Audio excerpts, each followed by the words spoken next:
welcome to our second edition of Guitar Tales. I'm thrilled we're back. I'm thrilled with our dear friends at Riverview Studios, riverviewstudios.com. I thank our dear friend of the show, Scott Guitarmacist Engel, who helped line us up with our fabulous guest, Big Daddy Abel. Thanks, Scott. Of the Amish Outlaws. And I got the name wrong before. I want to make sure I get it right. Nick Chavez gave us our fantastic logo, which is new from last week. We didn't have that. We are absolutely thrilled to be back. We have more shows lined up, but let's dig right into it with Big Daddy Abel.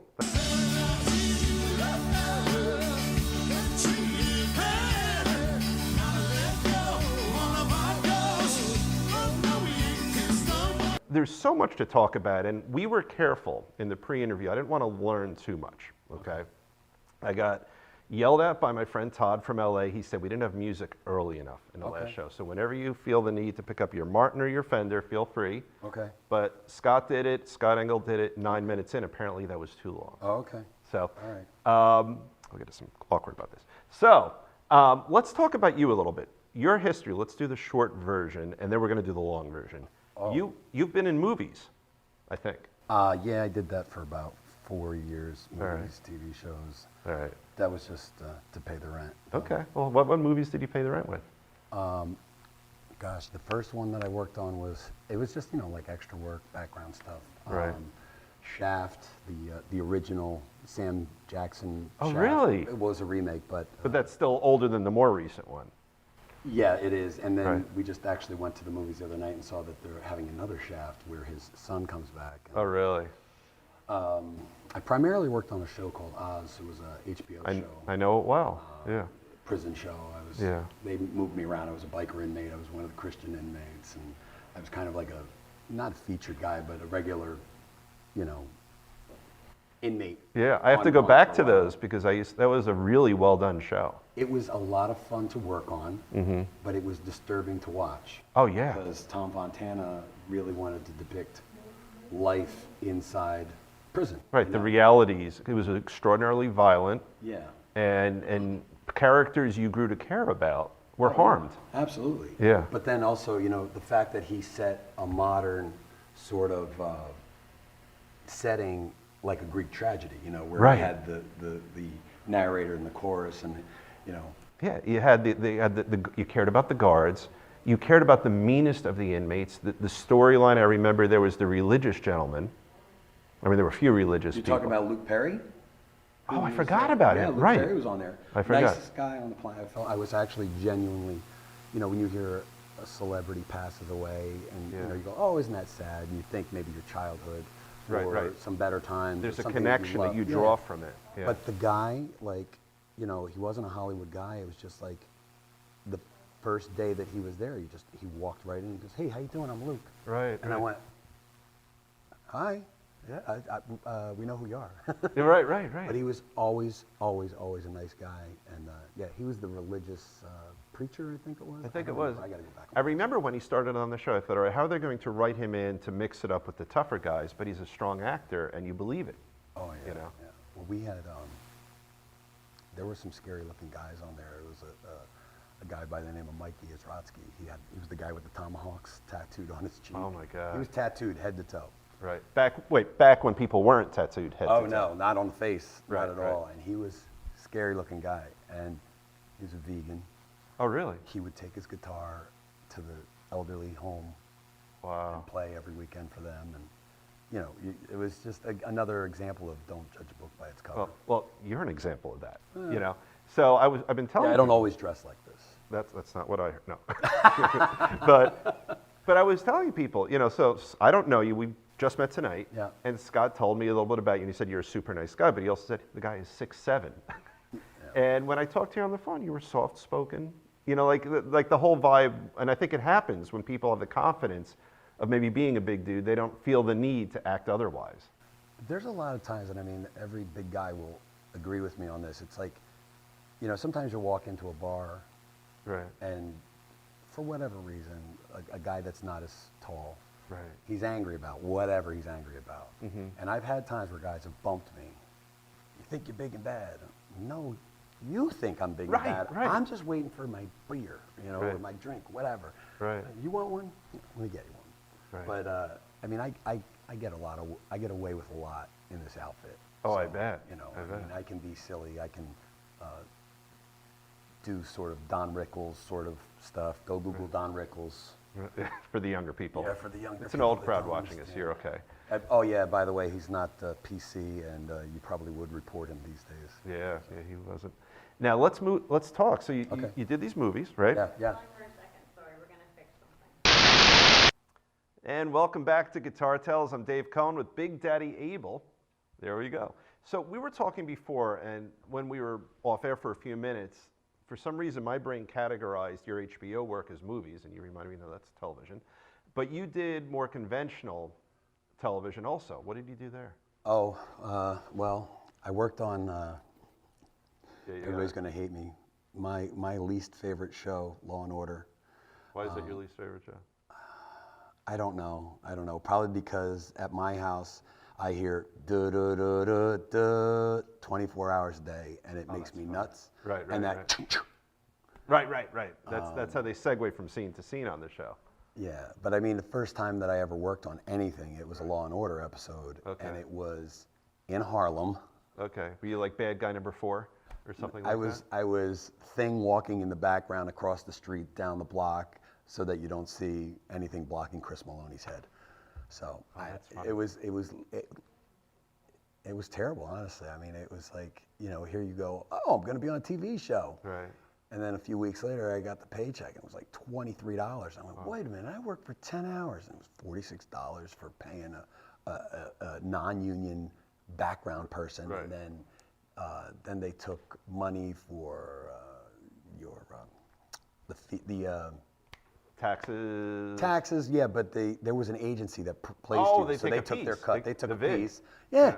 Right. You took $4.60 from me, as well as the other. Oh, I beat you. I think I made $40. Remember George Hamilton's version of George Washington, the miniseries? I was a Hessian soldier in that, Well done. except I made the cutting room floor. So I had my parents videotape all, whatever it was, 12 hours of it. I watched the entire show in fast forward, looking for what I thought was my scene where I died. And what I remember is I had like the glue from the beard going into my mouth. It was about 95 degrees. I had all sorts of heavy clothing on. And I had to dive when there was a bomb. And I had my hand fall on my helmet like this. I did it on purpose. And I moved my finger around so I'd be able to identify myself in the movie. Except I'm sure somewhere in some editing room, someone's like, who's the asshole who's shaking his finger? That guy's finger's moving. Cut it. Yeah, so I never was on television. You told your parents before you ever came out? Yeah. Yeah, see, I made that mistake a couple times. Like, I did some soap operas, and like Guiding Light was Okay. one. And Also no tapes. well, the way that it lined up, and Right. they shoot very differently. So the way that it lined up was that it was supposed to be on a Tuesday. It should have aired on a Tuesday, but for whatever reason, it didn't. I had told everyone, I'm like, yeah, it's gonna be on Tuesday, and blah, blah, blah. And I had an under 5, and it was, you know, my face, this guy's face, and the girl's What does an face. under 5 mean? Under 5 means that you have literally less than 5 lines. For whatever reason, It's a union rule, I guess, right? Yeah, and at that time, I ended up in the union after So you that. got your SAG card because of that? No, I got my SAG card because of Oz. Okay. But on the Guiding Light and As the World Turns, that stuff is AFTRA. So Okay. I had to get both cards. Okay. But when you get an under 5, you are literally working as a paid union actor that day. So it was like, So that's huge. I got $500 for 90 seconds of work. It took Right. me longer to get to the place Right, and get right. back. They gave me a dressing room the size of Montana, and I got in there. Yeah. I was like, all right, this Nope. doesn't stink. What kind of character were you? I was a hippie. I was Okay. hippie number 1 or whatever. And the girl that was the regular actress, I don't even remember her name, little Okay. tiny brunette about the size of Monica. Monica is the girl that's running the camera that you're looking at from me behind now. By the way, Okay. we have to put a picture, when we edit it, we have to put a picture up because when you guys met, there was Oh, yeah, Monica had there's- this look of surprise on her face. There's a, yeah. Oh, and by the way, not to leave out, Jamie's back over here, so. That's I'm right. sure you do it in the credits, but I like to let everybody know. Anyway, so this lady, she was Nice lunatic. job bringing us back. I see, I always bring it back around. Good work, all right. You got to tie up the loose ends and then get rid of the bodies. So always carry shovel and a bag of lime. She had. You 2 bags of lime. If we Well, had to get rid of you. If you do it properly, like they say in that movie Snatch, you know, where you like Right. take the limbs, and I think we're going down the wrong way. We're gonna have to put a disclaimer on this. No bodies were actually harmed in the making of this video. So she had tied up her husband, put him in a cabin, impregnated herself while he was unconscious. Then she wanted to escape, and we picked her up hitchhiking. So that's the storyline. And she's going to a commune with us. Real sweet commune. Wow. We got into this Volkswagen Bug, which was kind of in a room about the size of this. Right. And they had it up on jacks. So they called us to the set, and we got into this old hippie Volkswagen Bug. Right. And they were, Oh, to simulate movement. yeah, they had sticks and, you know, boards making it move Right. a little bit. And yeah, okay. She gets in. She's like, you want to run it? Okay, we run it. And we didn't get mic'd up. We didn't get ready. We ran through it 3 times, and then we said, okay, we're ready. Yeah, we got it. Okay. Yeah, let's go to lunch, everybody. So you were 90 taped, you seconds. didn't know you were being taped. So they did it without miking you because I guess the ambient sound worked. Or they wanted They it to had the sound mics road-like. all inside of the really? dashboard, which they had flowers and grass and That's the stuff best on way it. to do it because you had an organic scene. You didn't even know you were doing the real version of it. Yeah, no, we had no idea. And those are live on tape, so I would imagine that those kind of shows, they just want to get it done because the next day they got to film the next one, They're right? war horses. I mean, well, it's funny. And are there any of those still on yet? I don't remember. I don't know. Anyway, but Guiding Light, we did another episode of it. So now Oz is not taping, recording. Okay. And we're between seasons 5 and 6, I think. I don't know. This was back in like the late 90s, early 2000s, so I don't remember. Now, the guy that I told you about before with the tomahawks on his cheek, Right. he's there. A couple of the other guys that are thugs were playing thugs at this bar. Right. And then finally, At a bar on Guiding Light or at a... on Guiding Light. Okay, Yeah, so sorry. those guys, there's crossover between the shows. Well, they needed, there was no cross, it wasn't intentional. Right, It was right. just, they had 5 people that worked on Oz that weren't working. Were you the conduit? Is that how they found them? Or did they just randomly find the same people? They go to the same, like, the same agency? agencies, like, Okay. to get people and stuff. Right. But, you know, they always want to get somebody that they know isn't going to, like, harass an actor. Right. You know, I mean, I was in this proximity with Sam Jackson for a lot of that Right. Shaft movie, but it's just like, you know, you do that thing, oh, that's Sam Jackson right there.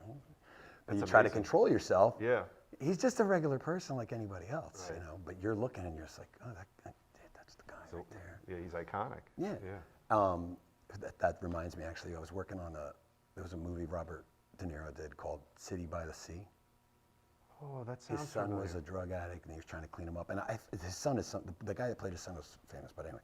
But there was a production assistant, and it's like 2 in the morning on, I don't know, it's in Alphabet City in Manhattan, and we're getting ready to do this scene. It's a night scene, and the PA comes over and says, yeah, don't stand next to Mr. De Niro. Oh, I know why. Oh, okay. Because he's a little guy. Well, they're using me to wipe the screen, which means, you know, sometimes something will cross in front of the screen, Just to like a create car or a movement truck. or whatever. Right. Yeah, okay. just to, you know, so there's a transition, right? So kind of like the picture that you showed of Monica and I standing there, it was just like my body went by. So Right, right. actually, she's probably a little bit taller than him, I think, maybe. I don't know. But I got too close to him and I said, oh, I'm sorry. And I you know, I'm like, oh, that's Robert De Niro. Right, yeah. And he goes, why? What's the matter? And I said, they told me don't stand there. I'm sorry, I didn't mean to. You know, who told you that? Now you're like, I'm going to get that person in trouble. Yeah, I'm looking around and it's like, I don't see him anywhere. I'm sorry. I didn't know what to say. I didn't know what to do. I didn't know where to go. I just That's was a like, bad position to be in. Yeah, yeah, I know. I'm still. You don't want to ever. There's so much you don't want to upset anybody because you know you're not going to work again. Right, You right. know, and I'm trying to weasel my way in there because I wanted to try to get my music into on the soundtracks and things like All that. right, yeah. But so anyway, back to the Guiding Light thing, where all the Oz guys are there. You're at a bar, playing thugs We're in a bar. We're actually at a wharf dock sort of dingy thing, and these Yeah. 2 girls are playing. They're trying to play prostitutes, trying to find some information. They're looking for a guy. And if you remember Oz, the Nazis, the second in charge. I can't remember his name. You're going to make me, I'll have to, even if you held a gun to my girl's head, I wouldn't know. But he's like the lead thug, and we're just kind of there. So one of the girls is, we're on a break, and we're holding, and they're looking around, and she looks up, she's talking to the guys, and she goes, "Are we getting taken over by Oz? What's going on here? Do I got to get somebody on the phone?" Like she was the one, she watched Oz and recognized everybody there. That's pretty cool. But it was like literally 6 guys in there that, it looked like that's very stumbled funny. into us before we went to jail. Right. Oh, that's very funny. So you've got in your history, now, again, we literally could do 3 hours because I know you wrote a book. I'm not doing 3 hours dressed like this. Okay. Well, we're going to get you changed eventually. But let's do our segue now. All right. So let's talk about the Amish Outlaws. Okay. All right. Amish to you. Oh, you got me so confused. All right. So, yeah. I don't know. Everybody calls it something different. It's spelled Amish, but it's Amish. It's spelled Amish. Amish. I am Amish, right? I don't know. I'm even more What do I confused. know? You've got an outfit on. Yes, so sir. you are not one of, well, there's. I'm not one of the originals. You're no. not one of the, so there's. And I'm not Amish. Right. I'm a honorary, as they call it. Right. So there's 3 guys from Lancaster, or if you're out there at Lancaster. Well, there's some people call it Lancaster, and I go, well, it's spelled with A's, so I don't know why you're calling it Lancaster, but it's Lancaster if you look at it. That's what I've called it. So you got 3 guys from there, and you guys put together this band. Yeah. You've been there since '97 or something? No, they've been together for 15 plus years. I've been there since 2007, December 2007. All right, so you're 12 years in. That's Yeah, still a yeah. lot. I'm on the upside, but there were 4. Now there's 3, and the bass player Easy, the keyboard player Amos, and the other singer Hezekiah, they are from out there. And they're legit. I mean, like a name like Hezekiah is not a conventional. Well, I'm sure there's people naming their kid that, but Right. I haven't met too many. And then the drummer Jacob, he is a New York native living in Jersey. I'm a New Jersey native living in New York. And the newest addition is the guitar player Wyclef. He's in, I think he's outside of Philadelphia, kind of like southeast-ish of that. So now where do you guys play? Well, from Rhode Island down to West Virginia currently, and everything in between. A bunch of casinos, Borgata, Harrah's, Twin River up in Rhode Island, Hollywood Casino, and I think it's out in Hershey. They're all over the place. Right. There's times when people ask me, where do you play? I said, just go to AmishOutlaws.com, because I honestly don't know where the next one is, because, you don't check until it's time to check. Right. I'm worried about what's coming up right now. And then when you ask me while we're in the middle of what's right now, I don't know what's next until I'm done with right now. So you don't necessarily know, if I were to say to you, where will you be next, or 2 Thursdays from now? Do you know off the top of your head? No. I know where I'm this Thursday. Right, but No, beyond that window. I'm actually this Thursday, I'm nowhere. Okay, that's a good thing. Or it's not a good thing. Well, no, because we're doing show Friday, Saturday, and Sunday. So we're going to Maryland this Friday, Saturday, and then Martell's for Cinco de Mayo. And Martell's is in Point Pleasant. Point Pleasant. Yeah. Okay. Down So by let's the do water. this. We'll probably air. Taping right now. We are April 29th. We'll probably air in about 2 days. So Wow. roughly. So where is the next gig you have after, say, Cinco de Mayo? Or sorry, May 1st. May 1st instead. Let's start there. Well, May 1st is Wednesday, no? Right. Okay, So nothing there. May 1st, May 2nd, May 3rd 3rd is Friday. is Friday. So that's going to be at a place called Looney's.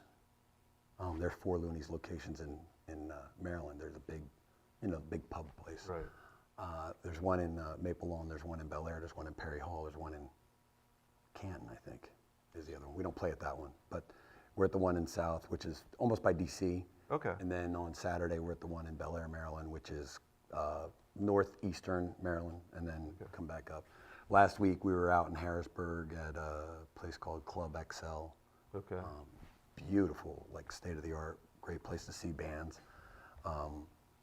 Like what you would have wished clubs would have been a long time ago. Right. Not just, horrible carpeting and just nasty walls and clean bathrooms. Size of stage we talked about Oh, before. the stage was gigantic. That's good. over there. Now, so who does all the organization for you? I mean, do you do it? Do you have a manager who? You mean lines- that gets the gigs? Yeah. Oh, they're called Shore Bets. Okay. Al and Zach and Justin and Chris, they work there. They're in Jersey. Shore Bets, entertainment, events. That's it. So you'll, and that's because this is SHO something I know Harvey. nothing of. So you'll work through like a. They're the booking agency. So that's all right. So that's even something. So if you're a busy working musician and you're what I would call a regional band, if not a national band, something like that. Regional, yeah. Okay. Yeah. So you'll I mean, work we're with. going to Vegas in July. All right. but So then you're a national band, but you'll have a booking agent, and then you'll probably get emails or this is your schedule and things like that. It's a world I know nothing of. yeah, it's nice when you know what's going on instead of wondering what's happening. So like each week they'll say, here's what you're doing this week. Right. And then they'll give you what's coming up next week. So Now, are you guys at the point, because you play so much, do you need to have practices or are your gigs your practices? no, yes. We don't practice Okay. until we're learning new songs. And we Oh, do that makes that like sense. once every 6 to 8 weeks. Okay. And then we'll add new ones in because, where we play is, 70, 80 places, and you play those places in the time frame of, I don't know, 12 to 14 weeks. Wow. So as you're coming through, you're overturning new songs with, some old ones that you haven't done in a while, some that you've done there too many times, and you just go, well, nobody's really into this one anymore. Get rid of that, replace that with this, and Yeah. it's back and forth. It's cover stuff. I always say it's everything that makes girls dance. Because generally, guys don't like to dance as much. We don't look like Bon Jovi, but girls like to dance. So you play stuff that makes girls dance, which is, not true because we do rap, rock, R&B, hip hop, classic rock, alternative, everything. You do it all. Not Gregorian chant, but yeah. All right, I like There's that. even an operatic music in Really? there. Now, you gave me a segue. We're going to, completely out of order. All right. 6 Degrees of John Bon Jovi. You mentioned his name. I'm going to hit you with it now. So you're a 6 Jersey degrees. guy. How many Okay. degrees will it take to get you there? I can get there. Do we count John as one, or do we count No. the person removed from John one? Person removed is 1. And then me is 2? Yes. So I can get there in 2 steps. All right, let's hear it. Okay, so there is a drummer by the name of Charlie Mills. So whoever forwards this over to Charlie Mills, Charlie, I'm sorry. Charlie grew up in a town called Sayreville, Okay. and his house was here. Okay. John Bon Jovi's house was there. Okay. And a guy by the name of Dave Sabo, who is the guitar player in Skid Row, was over here. Okay. Charlie was John's original drummer in the Atlantic City Expressway, which, who else was in that? Dave, the keyboard player, Dave He Bryan. became was a on. real estate agent. Dave did? The drummer. I've met him. Who? Who's the drummer then? No, the one you're telling me about. I met a guy many years ago who was apparently John Bon Jovi's original drummer. Okay. And I was told that he became a real estate agent. Well, Charlie's not a real estate agent. Charlie still plays drums. A guy from Jamesburg, so maybe there was another earlier drummer before Tika. Oh yeah, I mean that stuff is they. So they went through a lot. Yeah, I can go in through. I can go through the original bass player too. Oh, let's hear. All right, so Okay, so it's John. Alec was the original bass player. Okay. When they first hit with the Play- first Bon Jovi. playing a club in A in Saraville, Yeah, right? yeah. So he, I don't know, dated. Okay. I guess a girl that was a bridesmaid in my brother's wedding. So that's 1, 2, 3, 4, 5. So All right, I you can made get it there in within 2. 6. I can get there in 5. I Right. can get there probably in every single angle to I get bet, to yeah. him. But Oh, that's pretty cool. I think it's funny that you're in Jersey and somehow, some way, you might not know it, Everyone's but you're got it. 6 steps removed from knowing John. Everyone's got to have it. Everyone's got to have it in Jersey. So you, all right. So now I'm all confused. It's your fault. Amish Outlaws. Yeah. Amish Outlaws. So Yeah. let's talk about the theme. Okay. All right, because we sort of glossed over that. All right. You guys do covers. You play regionally. You'll go out to the West Coast. You'll hit Vegas. Mm-hmm. What's, for lack of a better term, what's the deal with the concept of the Amish Outlaws as opposed to, Foresight cover band or some generic name like that? What's the theme? Well, if you think about, some people don't know much about Amish life at all. There's a community, you know, they're religious, they're simple people. They don't take any modern comfort, you know. And they have a thing called Rumspringa, which is go out into the world for a year and then come back and see if you want to stay with us. If you want to stay with us, you're going to go by our rules or, you know, the shunning. Right. Well, those guys went out on Rumspringa and air conditioning's nice. They like music. Sleeping past 5 a.m. I would think is nice. Dancing, girls, electricity, all of those things, you know, the devil's playground, right? Right. So, I mean, you'd be hard pressed to go back for that, you know. And yet so many people do, I guess. Well, Yeah. and if you figure you're Amish, you're playing modern music with electricity in an air conditioning room, drinking, partying, you're an outlaw to the Amish way. It's perfect. So, Amish Outlaws. And then when that started, you know, and there's the irony to it because you guys dressed the part. I know some point tonight we're going to do a costume change for you. Oh, well. If you want. Yeah. Okay. But is there something for the audience about watching guys dressed like that but playing rock, playing rap, playing pop, whatever you're playing? You think that's part of the allure? When I first joined, the band had you know, was known around. Right. New York, New Jersey, little into Pennsylvania, a couple spots in Maryland. And obviously, when I first putting this on, I'm just like, oh, this is not cool. This is not rock and roll. Right. Because that's what I was, you know. I was playing rock bands and stuff. And you put it on, and obviously somebody's going to, What's that about? you know, start picking up the kids and moving away, because there's a fascination to it. Yeah. People go out to Lancaster County just so they can see the buggies rolling by, because it's just a weird thing to them. It's not weird to these people. Right. By the way, don't take pictures of them. They don't like that. It's kind of rude, actually, if you think about it. You know? Yeah. But that whole oddity, what is it? It's like looking at a platypus. You're like, what the heck is that, and how did it get to this point in life? Metaphor. Yeah. But there are times when we'll play somewhere, I'm not even thinking about what I'm wearing, you know, we're done, and somebody's just kind of, and you could see it, you know, when somebody's, they go, Right, and they look, and they, because you've got the ponytail going on, so it's not like you've got this short cropped, you know, sort of conservative haircut. You could be a big dude dressed like that, and they might think, all right, he's just Amish. But then they're like, what's happening there? they usually think I'm the Amish one. I'm like, I'm not, those guys are. Somebody would come up and say, you know, well, I grew up in Lancaster. I'm like, I'm from Jersey. Right. Talk to that one over there. The other ponytail guy, go talk to him. He knows all about it. Oh, that's funny. So now I know right now, these days, for the last X number of years, you've been the lead singer, but you started as a guitar player for the band.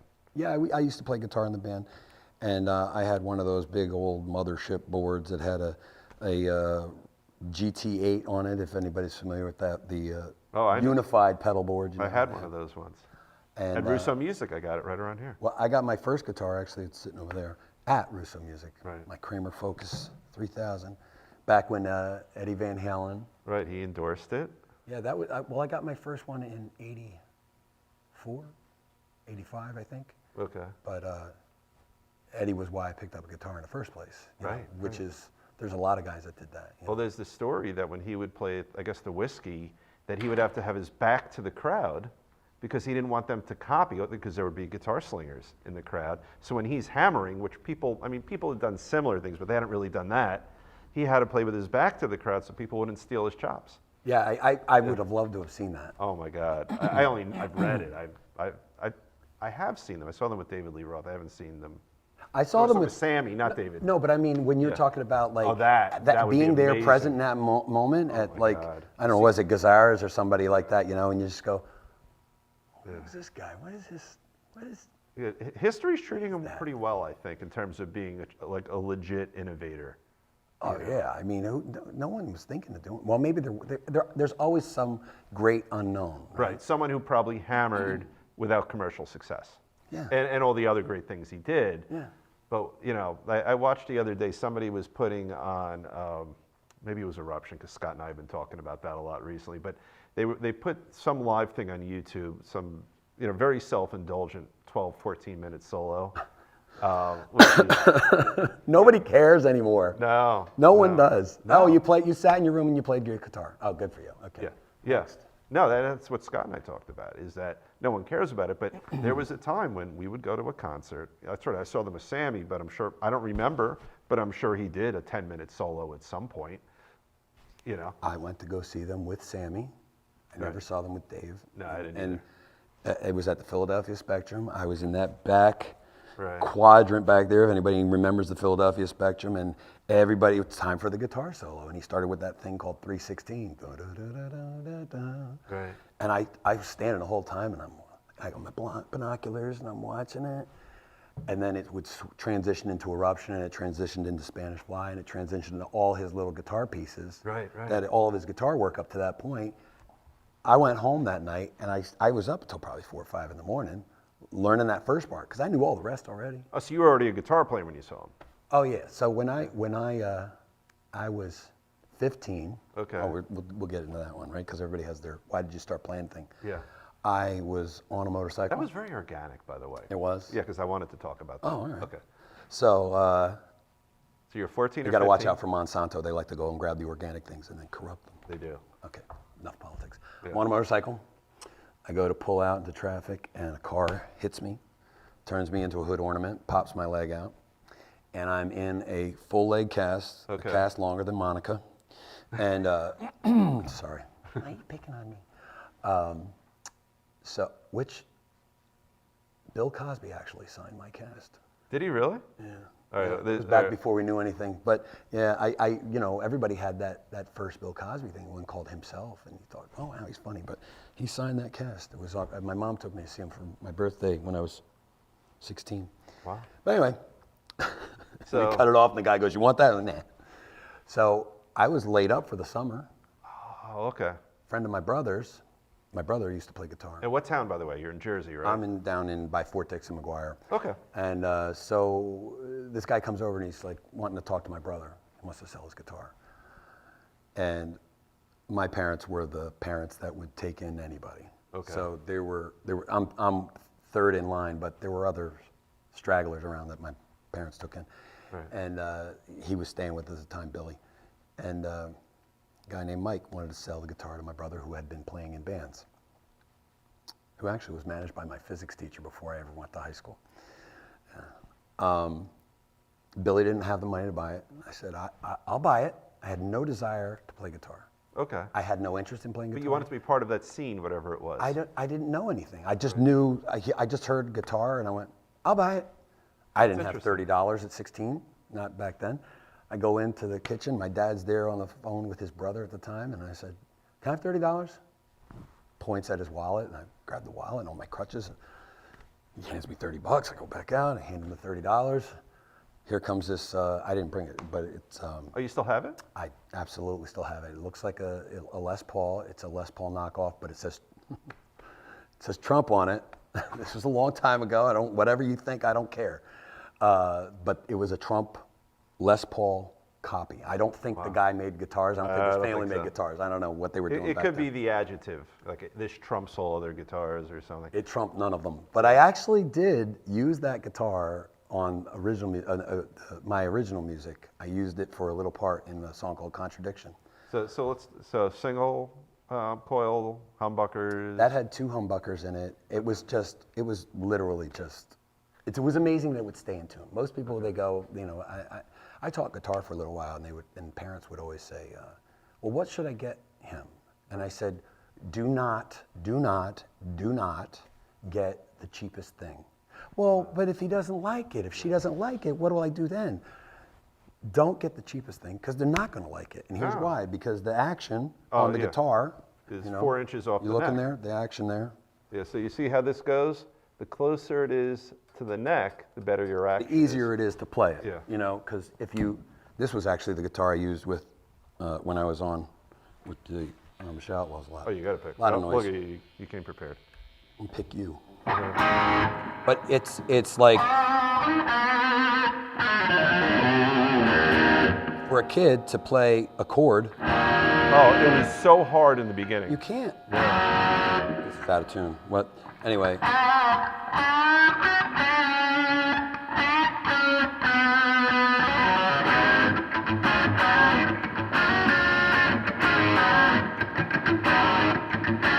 That's enough because then we're going to have the copyright infringement. But You can't play more than that. that's Joe Walsh, Funk 49. But a kid can't play that. No, not when there's bad action. No. And just show folks just the effort to put a chord together. Like, That's easy. do you remember the day you first learned how to play bar chords? I don't remember the day. However, I do remember. Now this is acoustic. Acoustic's a lot harder to play. So much harder. But when you get, this is a Martin 1997 Beautiful. anniversary edition. You see it down in there, special edition. Oh yeah, look at that. Can you zoom in on that, Monica? Try not to get my face. I'm not HD friendly. I told you. You got it? Okay, good, great. But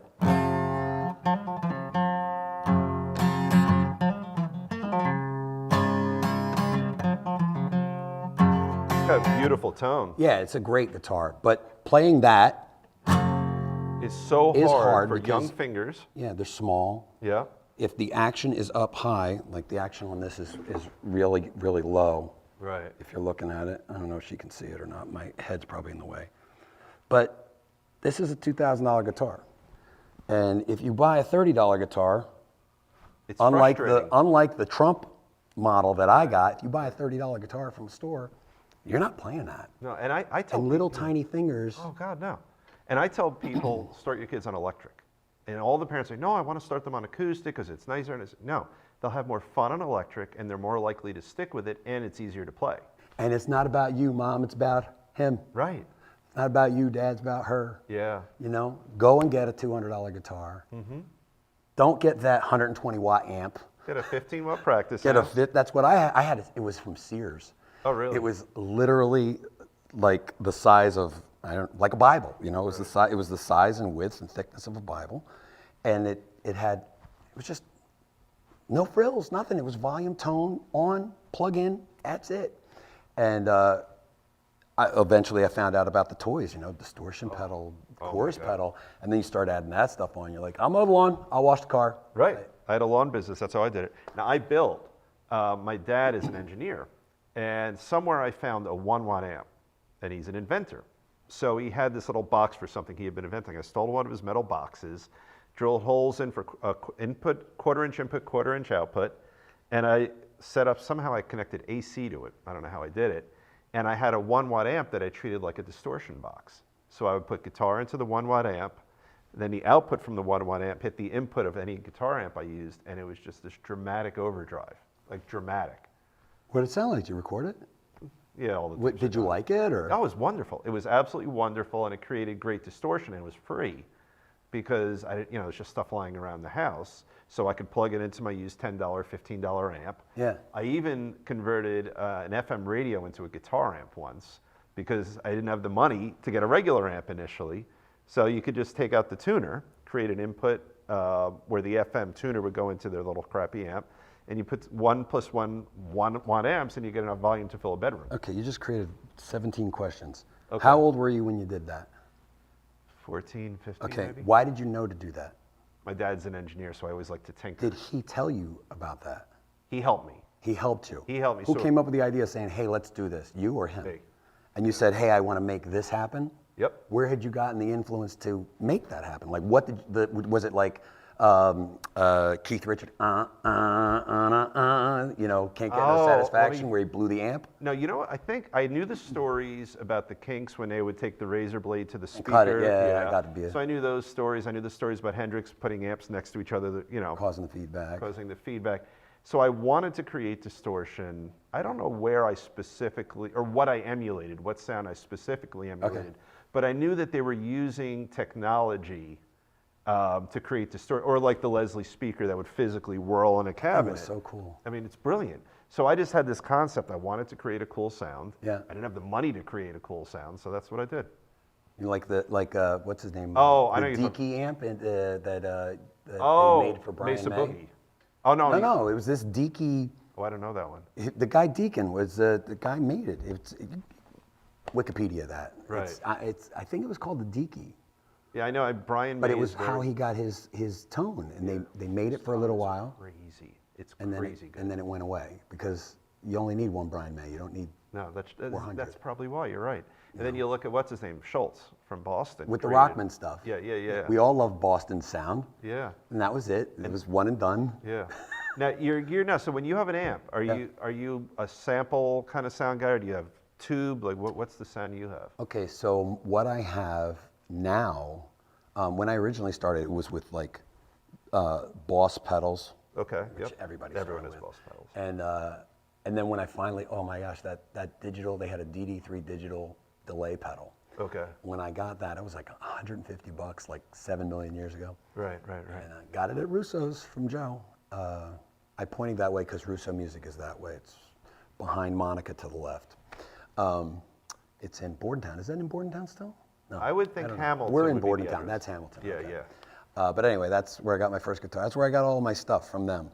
And so when I got that cathedral that's on Diver Down from Van Halen, Right. that bounce, bounce, bounce, bounce, bounce, bounce, bounce. That when I first learned how to do that whole thing, Right. I thought I had everything right there in 2 pedals. Oh yeah, that's The distortion pedal, Yeah. and then I went, well, not everything's distortion. Well, then let's figure out how to make a clean sound work, you know. Right, And then right. you get a chorus on it, and then you got 17 things strung along. You go, yeah, that's a mess. Somebody's gonna get killed here. Did you get adept at the wah-wah pedal? Were you ever good at that? I was not. I did have a talk box. Oh, like a la, what's his name? Frampton, Peter Yeah, Frampton. You have yeah. one of those? Or you Well, I had one. have- Okay. And when I was 25, another car accident, I wiped out my face, and this is all metal. Literally. No, you're not being silly. I'm not, no, that's all, I won't gross you out. I don't want to mess up the makeup they put on my face to make me HD friendly. But there's literally, you can feel screws in my head, face, whatever, you can feel them. So doing that, I did use it, a talkbox effect on, again, back to my original music, Did you use it on that song? on a song called Always Something. But not on the Frampton song. But here's the thing. No, I didn't. Oh gosh, who can do what Frampton does? It's like he his- had something else there that you didn't know about. You think? Mine never sounded that clean, that sweet. It never sounded like Sambora's. He was like You know? a rock version of George Benson, because George Benson could sing with the guitar, and that's what Frampton was doing on that. But then here's the thing: the sound, Yeah. your mouth is making that sound. So when I started to use the talk box after having the accident, it was the worst headache on the planet Oh my because God. my All the jaw's metal's gonna broken and stuff. reverberate, It's all right. yeah, it was awful. I'm like, okay, Right. we didn't have eBay. We just went and found somebody that would buy it. Right. I don't need this anymore. I'm not Yeah. using it. Right. So that was my experience with that and all the little tricks and stuff. But these days it's it's a Mesa amp. Oh, so you have a boogie? Yeah, the Triaxis, the Mesa preamp. I went Mesa everything. Right. Um, and that's tube, obviously. Yeah. It was all rack mount stuff. I mean, it's just Oh, so you don't have the original I don't have a 112 stack. or the 212 or whatever. I they just are. have it's a little tiny Mesa speaker. Now, do you know their origin story, right? No, Oh. what is it? So the story of Mesa Boogie, Okay. which I've read about and I've Wikipedia'd. I used to have it wrong. I think I have it right now. Yeah. So a guy is running a repair shop or some kind of amp shop. His buddy drops off, I believe it was a Fender Champ or a Backstage, a small Fender like a 112. Yeah. This guy decides to play a positive trick on his friend, and he took out the amp and put in the equivalent of a Marshall or something like that, and a more powerful speaker, Okay. and then turned it into a mini secret super amp. And I know I'm getting the story a little off, but it's very all right. Wikipedia-able. Okay. But basically, the concept, it's like taking a Chevelle and putting a Mustang engine, or I can't think of a better car metaphor, but something like that. Or Young Frankenstein putting a different brain in someone. Yeah. But in any event, so his friend gets the guitar amp back, and it's not what he thought. It's not this little practice amp. It's whatever it is, a 50-watt super-powered, fantastic amp. Then the word gets out, more and more people want this, and that's how Mesa Boogie was born. Something like that. I didn't know that. Yeah, and I've always wanted one, and I never invested the money to get one. I got lucky because the thing was everybody was either Marshall or Fender. Right. And I have a horrible tendency to stay away. Like if the crowd is there, Right. I want to be out here Yeah. on the periphery. I don't have to be isolated from it. Yeah, 'cause but I Mesa's want to not be out here to isolated. see where it's going. Right. You know, if everybody's going that way, I'll nudge that way. You know, whatever the trend is. Like when everybody I don't know, when everybody liked Motley Crue and Def Leppard when I was in high school, I was kind of over here to the side. Right. But then again, I was in the marching band, so. Well, I grew up hating Bruce Springsteen in Matawan, New Jersey. And now I think he's wonderful. I didn't like Bruce either until I went to a show. He's amazing. 3 hours later, I went, Yeah. well, first off, if Yeah. you go to a Bruce show and you get into your seat, you're like, okay, this is good. We're 7 miles away from the stage. And then everybody comes in. Yeah. And the minute he walks on, you get that charge of Oh, everybody. my You God. feel everybody, their energy. It's like yeah. going to Disney World. And you walk up, you get to the Magic Kingdom and you see that, and all those little kids are insane. Yeah. And if you can't feel happy there, No, you're a miserable person. Yeah, right. The positivity abounds. Exactly. So I saw him 5-6 years ago, shortly after Clarence died. And they did the thing where they, I think, is it Rosalita? Which is the big sax solo? I mean, he has a lot, but That would probably be. probably, so they did Rosalita, and then they just stopped. And they had silence. Put a light on his chair or something, didn't they? Yeah, yeah. So it was just the lighting that made my eyes old. Oh, yeah, It had yeah. nothing to do, but it was so powerful. Was that at Giant Stadium? No, I saw him in Philly, and then a buddy of mine, we went together, and somehow we managed to get ourselves in the bad seats behind the stage, but my friend said these are the best seats in the house. So sure enough, we're backstage, probably 13 feet from Bruce, with an unobstructed view from behind. And no one wanted to sit there, they were empty. And what was amazing is that I realized he's a modern day Tony Dorsey. So there was a set of stairs that go from the under the stage to the front. Okay. He got out there early, and then he had this just a huge, sincere smile on his face. And you know that because when he's looking our way, where there's few people, he's smiling. Yeah. As each member of his insanely large orchestra Yeah. comes up the stage, he would shake their hand, go like this, and smile and say like, "Have a great," whatever you could see him mouthing. Yeah. It was just pure positivity. Every single person who walked up, he gave that to. And then I realized, wow, he loves what he's doing, and that positive energy that he's giving to each of his band members is then being teleported out to us. It was amazing. Well, you just reminded me, and that's awesome that you got to see it. Now, when I said Giant Stadium to you, Yeah. I remembered when I went to see him. Okay. One of the last shows at Giant Stadium before they tore it down. Right, the old, right. So he had 2 outcroppings in the front, and I actually ended up at the front of one of them, like literally the bike rack barricade was there. Right. So you're right in front of the bike So rack. when you told me that I actually have a first-hand Bruce Springsteen Oh, you story. do? All right, let's hear it. So he's, doing his thing, and he's going down and around, and he's talking to everybody, he goes on that side, and I was like, oh, he's coming this way. You're the girl who danced on stage with him in the video? Yeah. That was pre-op. This is post-op. Yeah. I figured I'd get ugly and stop TV. So I'm like, whoa, he's going. I had a flip phone, horrible camera on it, Right. and I'm like, he's got to come this way. He's got to keep balance, right? So he comes up here into where we are. He's literally where your glass of wine is from me, and I ended up getting pushed by the 7,000 people behind me. Oh, right. And there's this tiny girl in front of me, and I'm like, she's Holding going to the get bike crushed. rack, Yeah, to protect her, right. she made Monica look like Gulliver, And I'm sitting there trying to stop, and everybody's starting to grab Bruce, and they're pulling him down. Oh, really? I put a book that I wrote. I put a picture of it in it. Where I like that you just said that the book that I wrote, but we'll get to that. Yeah. because it's the only place where I can show you this picture. Right. Because the phone is gone and I've lost the photo. Right. So he's literally this far, and I'm trying to take picture, and I'm Right. Punch me. No. I got the picture, and you literally see him being dragged underneath by the, Right. into the So what year depths. is this? Like early 90s, maybe? No, it's 2000. Oh, so much more recent than that. 4, 5, 6, 7. Okay. No, it must have been before I was in this band. Somewhere between 2000 and 2007. Okay. Somewhere there. Right.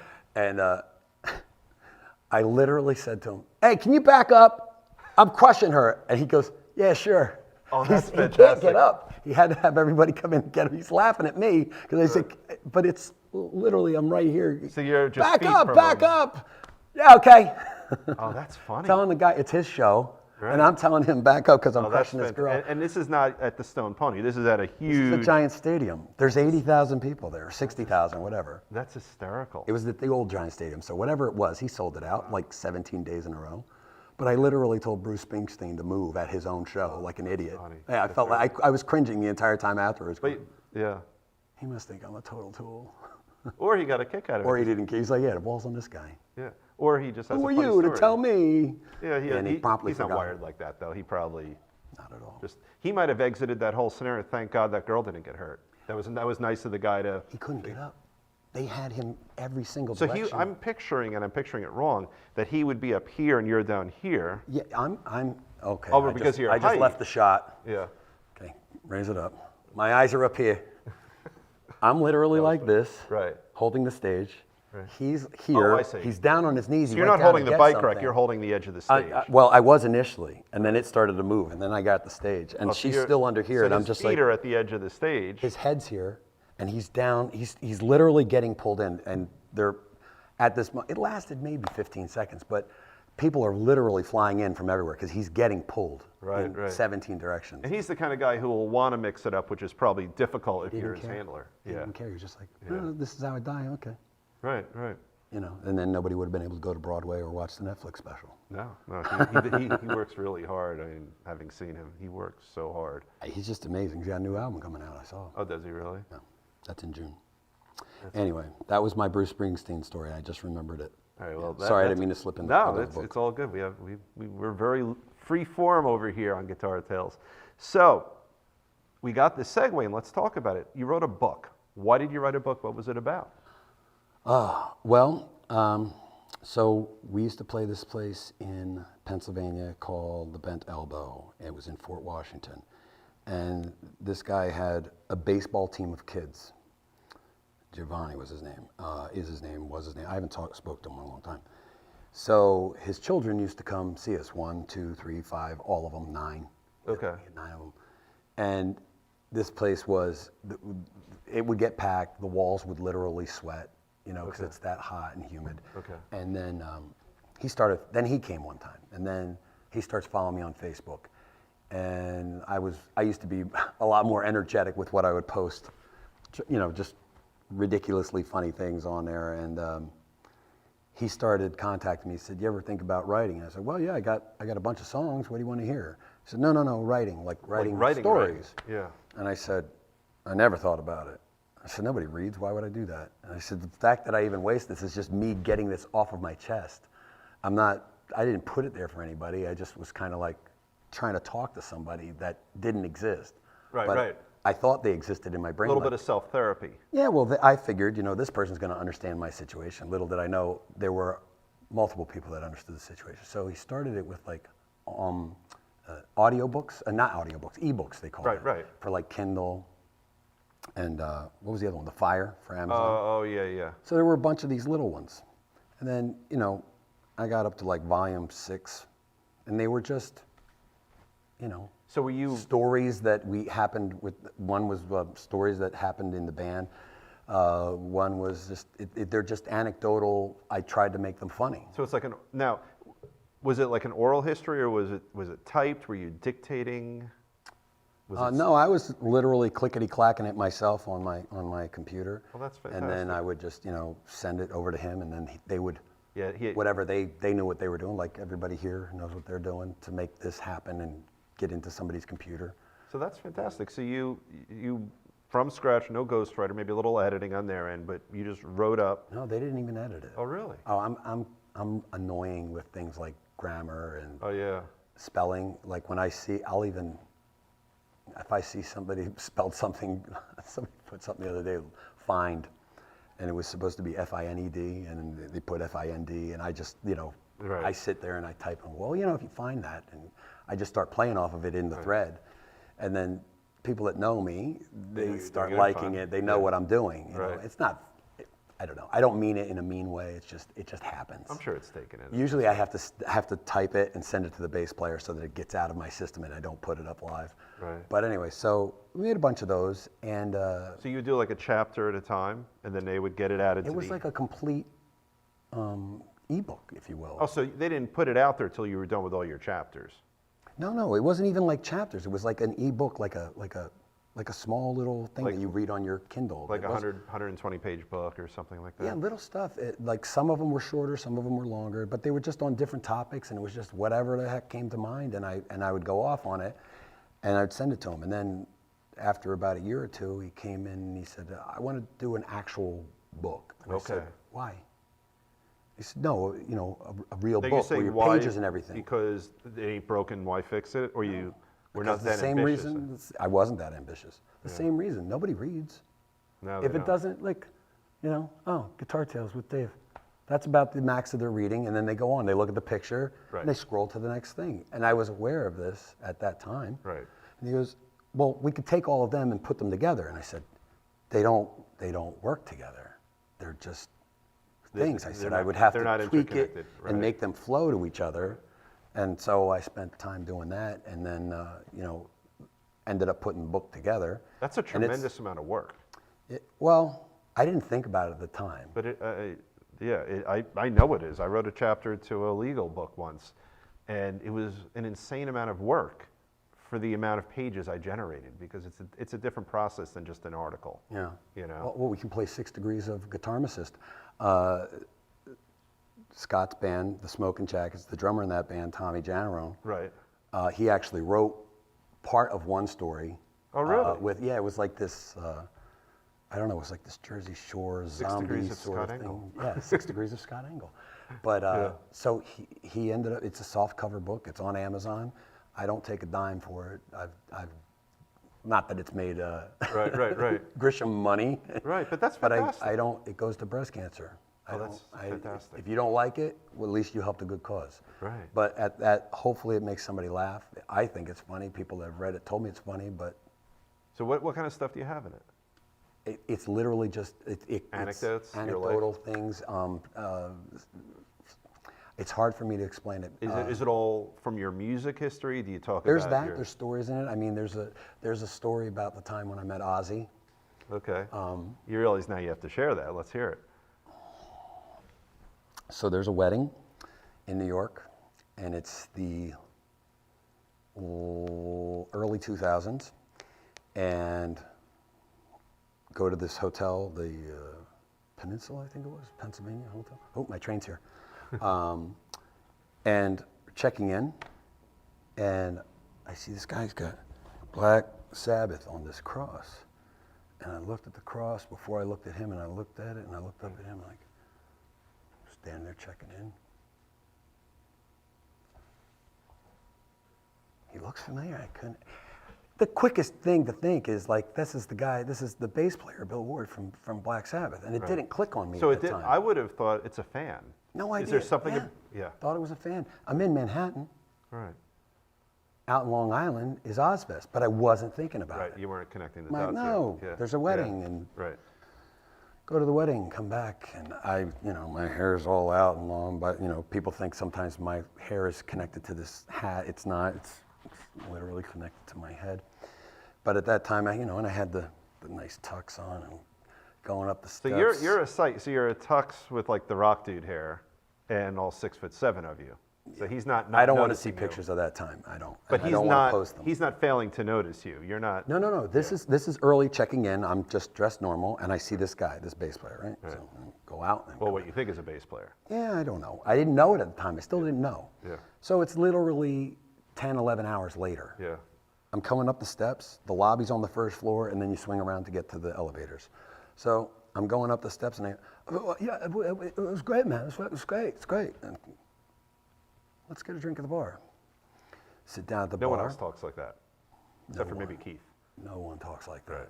I sit down at the bar, wait for the bartender to come over. There's only about 7 or 8 people in this thing. It's about, 1, 2 in the morning. And I hear, Fabio! And I went, Ozzy's yelling Fabio at me.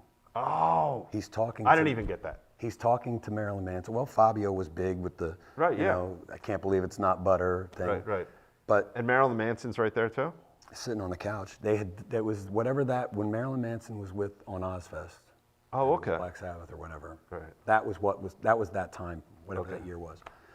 And Sharon was there. Okay. And Were they on TV yet together at that point?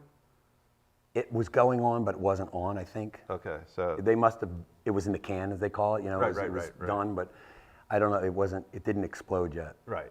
Or maybe it did, maybe it already had. No, that was a long time ago, actually. No, so it was already there.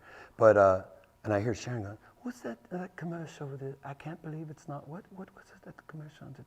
And I'm, you know, you're the bartender, they're behind me. I'm trying not to acknowledge them and not. Why? Why are you trying not to acknowledge? Because there's a gigantic man at that end of the bar like this, Protecting them. asleep. Yeah. And when he heard that Fabio, his eye popped open, he's looking right at me. Is there going to be trouble? Right. You're not looking for it, but he doesn't know that. No, I knew that voice, and I turned in there, and I was going to walk over, and I was like, Yeah. hi, Ozzy. I didn't say anything to him. I heard Sharon talking to her kids, and I guess her nanny or whomever was, you know, Right. she's got her family on tour, so that guy's on point watching Right. who's around anybody. Yeah. But as a resident, a guest of the hotel, they can't run me out of there. Right. So they just have You're to in be a public careful. area. Yeah. But so they end up, I hear them saying, you know, they're going up to their room and whatnot. And Ozzy's finally going to leave, and he comes right over to me. And he goes, "Good night, Fabio. Oh, God that's bless hysterical. you. That's I love hysterical. you." Now he won't let go of me, Oh, really? Because he's and he's holding on to intoxicated. me, and I'm hugging him back, and I'm going. I looked at Marilyn Manson, and I looked at the bodyguard, and I'm like, "Is there an off button?" Now, he had yelled Fabio at me 4 times, and I'm like, you just cock-blocked me to your manager wife that I wanted to give my disc to, so that I go, can I have a record deal too? Right. So I didn't care that Ozzy was there. I wanted to talk to her. Right. She left. Because she ran his career for all his, she still does. She's Yeah. amazing. But he had such a nice energy. How are you going to be mad at him? No, you can't. He's like, you know, and then No, he walked off. was he blitzed or was he just being affectionate? Or you don't know? You ever hear the term Hollywood clean? No. I think that means you're not doing drugs, but you will have a drink. Oh, okay. So I'm pretty sure that he was having a drink or 3 or 5. Right, but dozen. not 15 with a bunch of lines of coke and he wasn't like No. Well, not there. Right. He wasn't there, you know. But I mean, they had drinks out there. But every time he'd yell Fabio, I'd turn over and he's like, oh, "You look great, man. You look great." And Marilyn Manson's just like, you know, he's Marilyn Manson. But to see him mortified, he had this look like, it's him, not me. I just heard, I think, was it on Volume? There was one of the guys from maybe Motley Crue was touring with him, and they were talking about how he just out partied every person in that band. Like, Did you see The Dirt on Netflix? no, I haven't seen it yet. Okay.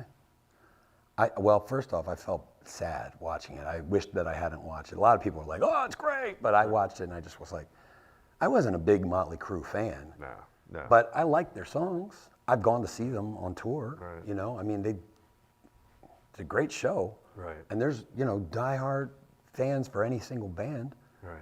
I mean, this band's got them. Right. But, you know, and every band's got their shortcomings. We probably eat and drink too much.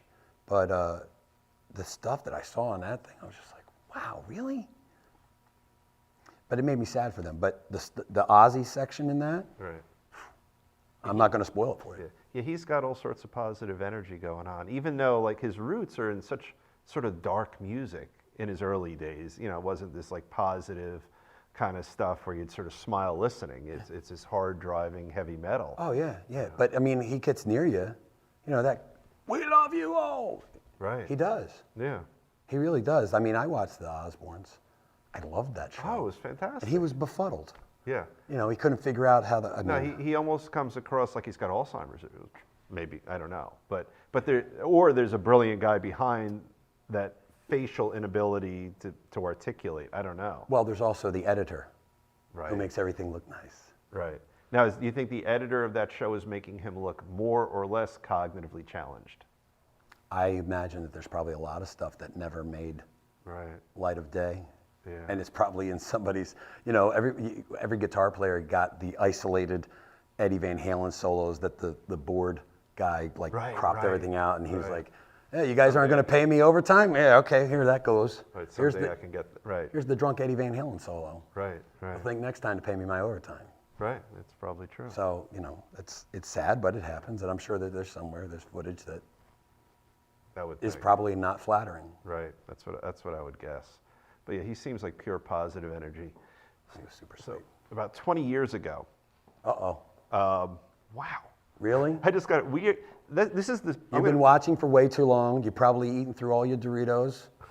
You probably double dipped all the chips in the salsa. Nobody's liking that, so just dump it out. It's inappropriate. No, it's very We've been going. unacceptable. The mark of a great show. I feel like we're 15 minutes in. We just got to know we're an hour in. This is fantastic. I'm sorry. No, It's not. There's nothing fantastic about it. Oh, there is. Love of my life sitting over there going, would you shut up? We got to go. The dogs are waiting.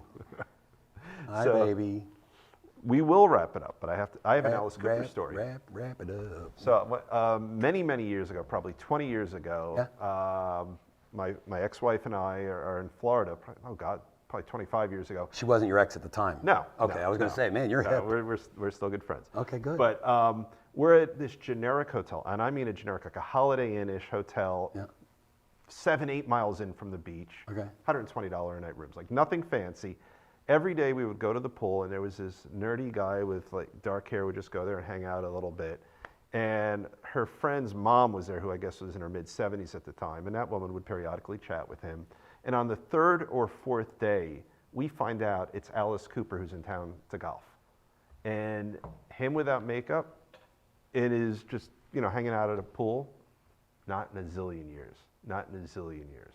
Did you ever see him live? No. His show's great. He would probably be fantastic. Oh no! I went to see one like 5 or 6 years ago, and I went. Well, Alice Cooper. Yeah, I know, because I always thought of him as sort of It was fake. awesome. Really? It was awesome. He always has great players. He can still sing his stuff. Well, that's like, God, I could talk forever. You think like the Sex Pistols. You think, well, they're not going to have good musicians, but you listen to the quality of the studio production and whomever they hire. Lou Reed always had great guitar players, even though he wasn't really a great guitar player himself. But I could talk forever to you. But I guess we got to wrap it up. Yes. Otherwise, well, I don't think. Are you still there? Wake up! Okay.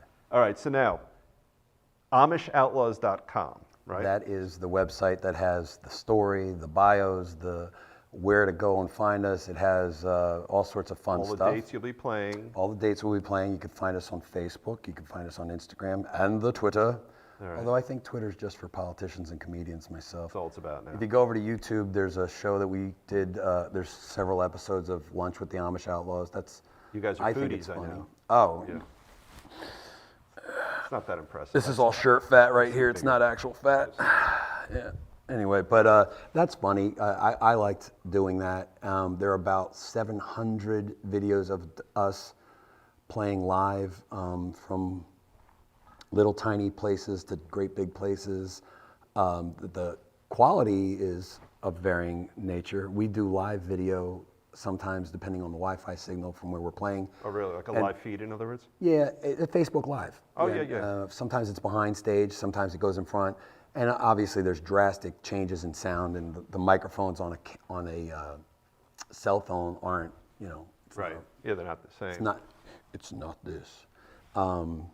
But that's why Prince was crazy about any live video getting up on him. He didn't like the quality of the video. He didn't like the quality of the audio. Or his performance. Yeah, but you asked me about underrated guitar players. Oh, he was fantastic. He's one of the biggest. You only thought of him because Of his his pop style song. and his songs. No, I've watched. He's a gunslinger. That guy had a deal with God when he played Super Bowl. Yeah. It didn't rain the entire time. He kicks into Purple Rain. It was like somebody said, Oh, it was "Yeah, crazy. cue the rain, turn it purple, please." Yeah. And then everyone followed him. All right. I could keep Nothing going. as good as that. All right. I'm sorry. Well, thank you so much. Thank you for joining. having me. Like, that was a bad. Let me try again. Oh, I'm sorry. I didn't Do get that it. again. There we I'm go. always bad with that. Yeah, you And got. thank you got if you that one. watched. Thanks for indulging. Oh, yeah. Thank you so much for joining us on Guitar Tales. This is new to me, this concept. Apparently, you're supposed to hit like. I don't know what exactly that means, but it helps the show. We have Nixon's Head coming up. We're in the process of booking them. I know that their guitar player was in Memphis recently. He was in England. So I messed that up. Let's edit that out. He was in England recently, but we'll have Nixon's Head best. We're going to have Jim Slade and Andy Rosenau. We will see you next time on Guitar Tales.